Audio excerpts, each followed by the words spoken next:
Hello everyone, I am Nilakshi Singh. Today I am going to teach you on the topic heredity and evolution, which is the most important topic and somewhat complicated in class 10 NCERT curriculum.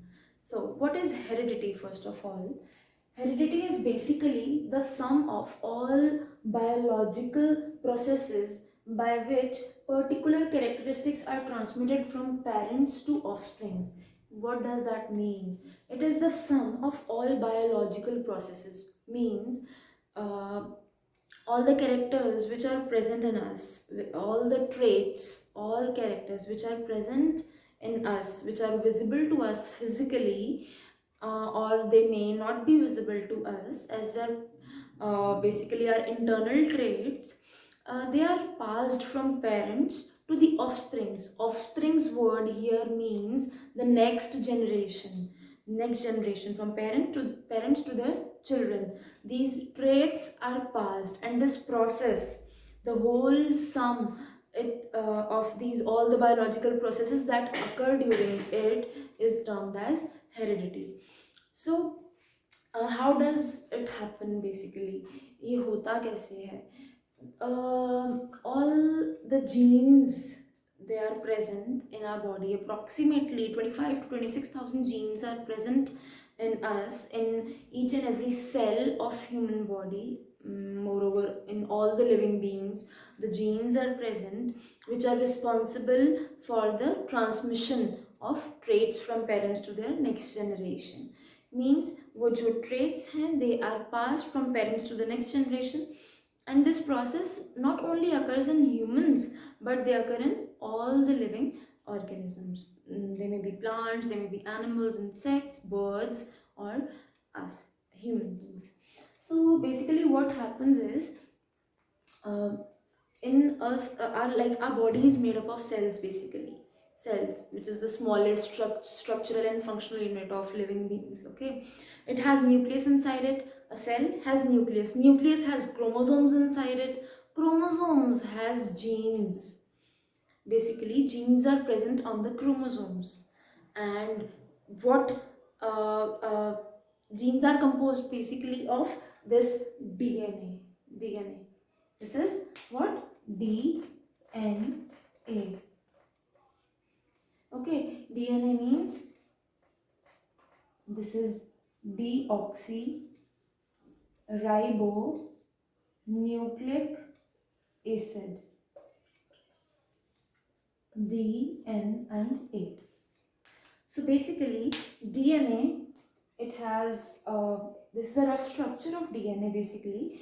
It has these two strands. This is number one strand, you can say. This is number two strand, you can say. जो यहाँ से यहाँ आ रहा है. This is number two and this one is number one.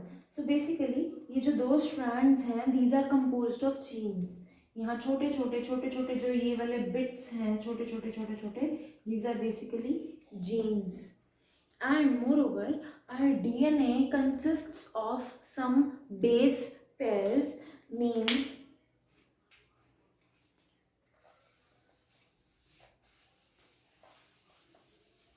so what are nitrogenous base pairs basically? आप ये देख रहे हो साइड पे, these are A, T, C, G, A, T, C, G everywhere. Our DNA basically is composed of 4 base pairs A, T, G and C, out of which okay, first of all let me tell you what does these alphabets stand for. A is adenine, T is thymine,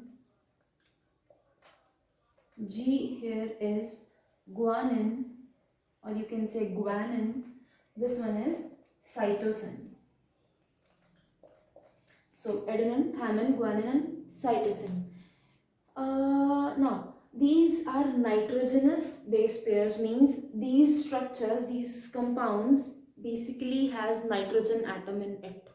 Okay, now adenine always pairs up with thymine. Adenine and thymine pair with each other. जो DNA के 2 strands हैं, लंबे strands, उसमें एक side पे ए होगा, एक side पे टी होगा, दोनों आपस में बॉन्ड्स बनाते हैं. A and T, they are joined together with the help of 2 hydrogen bonds. Means this one you can see as an example. A and T दोनों ने bond बनाया with the help दोनों ने bond बनाया. They are joined with the help of what? 2 hydrogen bonds. These are what basically hydrogen bonds. Okay, fine. A and T or T and A, this is one and the same thing. दोनों same है. चाहे ए और T मिलके double bond बना रहे हैं या T और A. Okay, the 2 strands of DNA, अगर हम डीएनए को जो कॉइल हुआ है, इस तरह से कॉइल्ड है, अगर हम उसको खोल दें तो बेसिकली ये 2 स्ट्रैंड्स आ जाएंगे डीएनए के.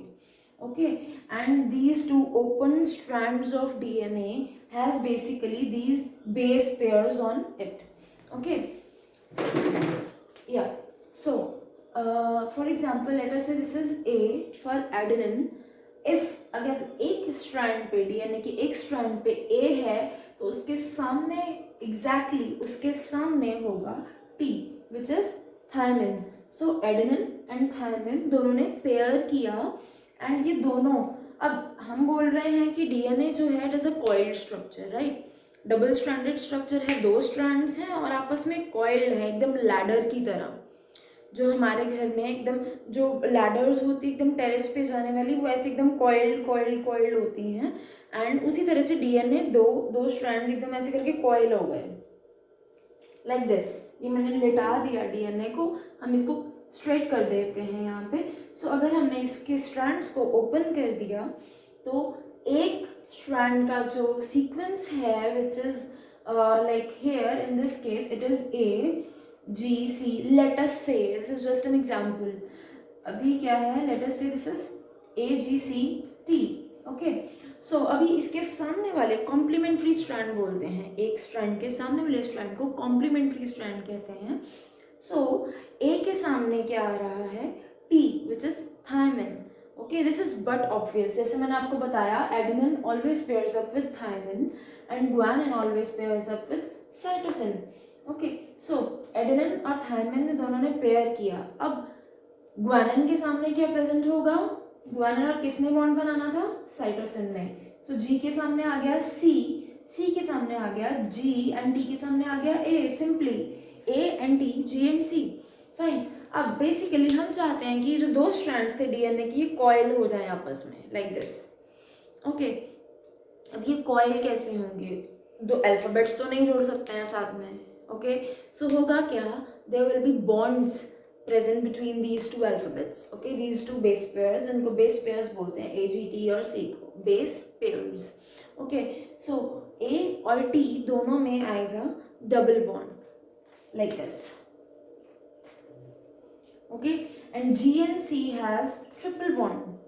Again C and G is there, so कौन सा बॉन्ड आएगा, yes, triple bond. And T और ए में double bond.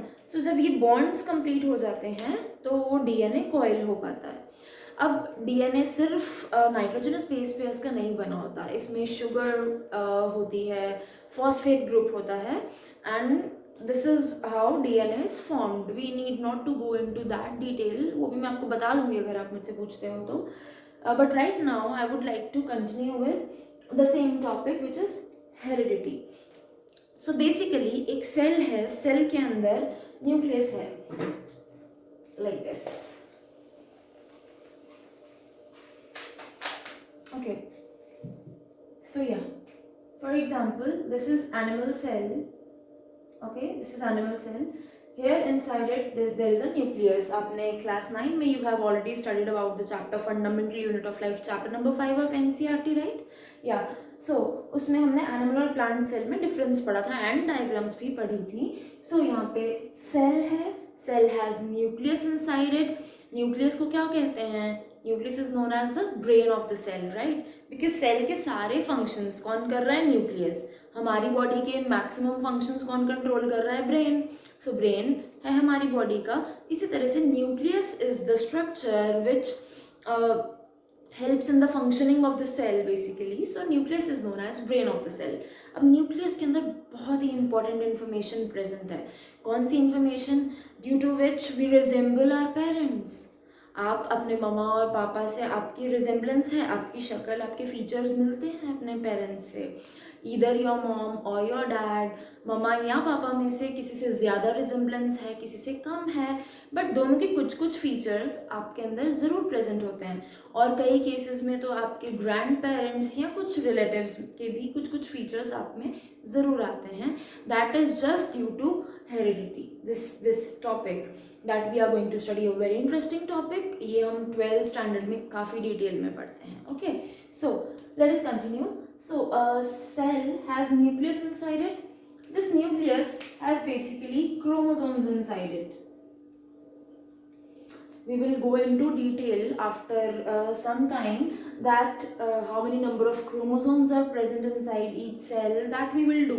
This number of chromosomes vary depending upon the individual. कि हम प्लांट्स की बात कर रहे हैं, ह्यूमन बींग्स की बात कर रहे हैं, किसी एनिमल की, किसी बर्ड की बात कर रहे हैं. सो यहाँ पे हम बात कर रहे हैं नॉर्मल एनिमल सेल की जनरली, कि उसमें क्रोमोसोम्स प्रेजेंट है न्यूक्लियस के अंदर. अब एक cell is a very small entity. हम, अगर मैं आपको बोलूँ अपना सेल लेके आओ अपनी बॉडी में से निकाल के, तो यू कांट. तो अभी मैं यहाँ से तोड़ के दिखाऊँ तो मैं आपको सेल नहीं दिखा सकती, which is very microscopic, right. So here यहाँ पे क्या है, अभी सेल है, it has nucleus inside it, जो और भी छोटा होगा. अब उस न्यूक्लियस के अंदर सम क्रोमोसोम्स आर प्रेजेंट. ओके, अब मैं यहाँ पे बना दिया 1 chromosome only, right. This chromosome मैं थोड़ा सा बड़ा करके आपको दिखा देती हूँ. क्रोमोसोम का ये कुछ बेसिक स्ट्रक्चर है. The central portion of the chromosome is known as centromere.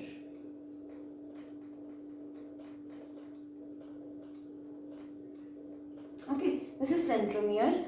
These arms of the chromosomes, ये जो आर्म्स हैं क्रोमोसोम की, एक सेंटर में सेंट्रोमियर है, साइड में उसकी आर्म्स हैं चारों तरफ. ये, इसको हम बोलते हैं क्रोमेटिड्स.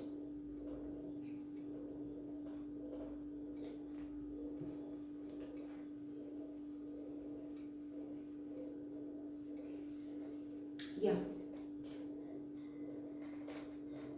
क्रोमेटिड्स. सो अब जो ये भी क्रोमेटिड्स हैं, ये वाले भी क्रोमेटिड्स हो गए दोनों.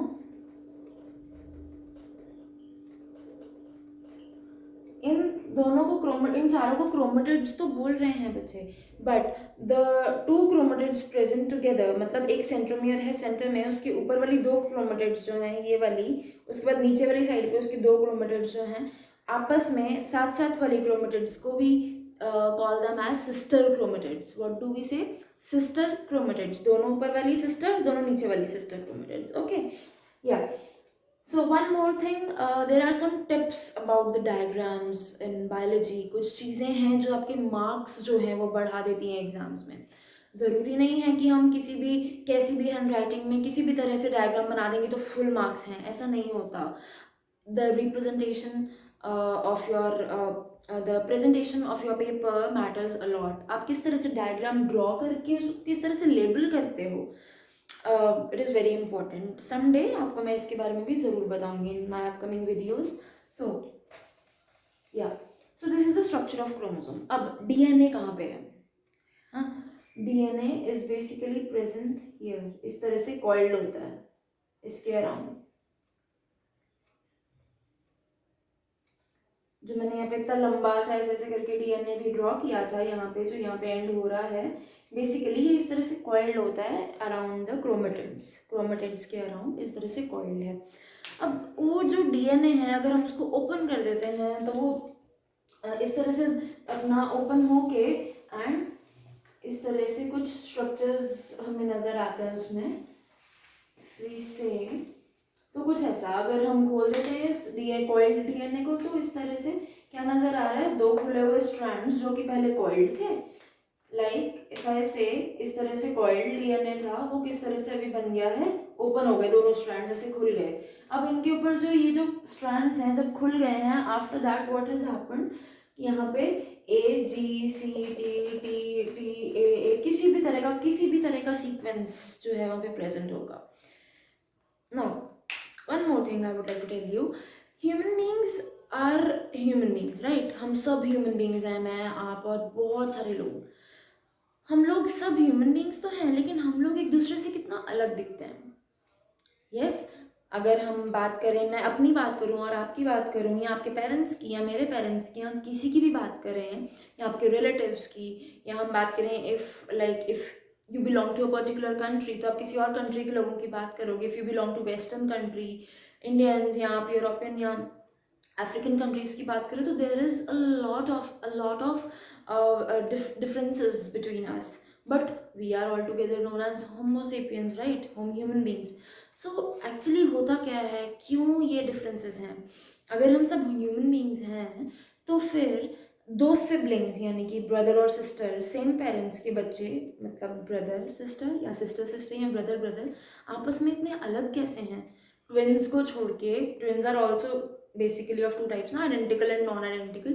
So अगर हम ट्विंस को भी छोड़ दें साइड में, बाकी तो हम एक दूसरे से रिजेंबल नहीं करते, लाइक रिजेंबल करते हैं, but exactly we are not the exact copies of our siblings also. ऐसा क्यों है? This is just due to this sequence. ये जो सीक्वेंस है AGCTTTA, दिस वेरीज, ठीक है? मेरे में कोई सीक्वेंस होगा, इसमें कोई ना कोई बेस पेयर ऊपर नीचे हो जाएगा, तो वो आपका सीक्वेंस बन जाएगा। Basically, our DNA is, the studies have shown that 99.9% of DNA is same. मेरा, आपका और सारे ह्यूमन बींग्स का 99.9% DNA is same, and only 0.1% DNA is different, जिसकी वजह से ये सारी की सारी डिसिमिलैरिटीज आ जाती हैं। Okay, I hope it is clear. If it is not, just let me know, I'll explain it again.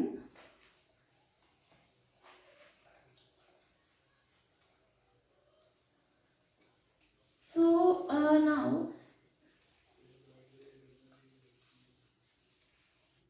basically we have now studied about the heredity, what is DNA, what are genes, what are base pairs. This is just the introductory portion of this chapter number 9, heredity and evolution. Now what is evolution? Basically I will just give you a brief note right now about evolution. After that, when we will start with evolution, I will give you a detailed note. Now what is evolution? Basically evolution is nothing but just a process in which, होता क्या है कि जो human beings, हम लोग कैसे बने, हम बोलते हैं कि हमारे जो नियरली, हम लोग कॉमनली लैंग्वेज में आपने सुना होगा अपने पेरेंट्स से या किसी सिबलिंग से या किसी फ्रेंड से कि हम बंदरों से बने हैं। बेसिकली हम लोग मंकीज से नहीं आए हैं। हमारे एंसेस्टर्स कौन थे? क्या एंसेस्टर्स मीन्स हमारे ग्रैंड पेरेंट्स के भी grandparents and forefathers, and कौन थे? दे वर बेसिकली एप्स, या basically monkeys, apes, chimpanzees, gorillas, ये सब एक कुछ मिलती जुलती एक ही फैमिली के कुछ मेंबर्स हैं। ओके, सो एक्चुअली हम लोग भी we have evolve from apes. Okay, आपने कुछ अपने उसमें अर्ली मैन के बारे में पढ़ा होगा कि उनमें कुछ कैरेक्टर्स थे which were related to these species, right? कि वो लोग बेंड होके चलते थे, like in on their 4 feet, like चारों टांगों पे चलते थे, एंड उनकी ब्रेन की capacity was not so good, right? उनका फोरहेड का size was very small, due to which उनका brain was not so much functional, you can say, और यू कैन से कि उनकी उतनी कैपेसिटी नहीं थी कि वो उतना सोच सकें। सो बेसिकली किस तरह से एक स्पीशीज़ जो है वो उसके बाद उसमें चेंजेस आते रहते हैं और वो इवॉल्व होकर एक न्यू स्पीशीज़ बन जाती है। This is what evolution is, slow and gradual change over millions of years which leads to the formation of a new species. Okay, ये कोई बहुत छोटे से 1-2 साल या 10-15 या 1000 साल, thousands of years की बात नहीं थी, over a million of years the evolution takes place. I hope this is clear to you. After that, I would like to tell you that this chapter has been divided into 2 portions. One is heredity and the other one is evolution. First of all, in my upcoming videos, I will give a detailed note and explanation on heredity. After that, we'll do evolution. Okay. Thank you so much. Bye-bye.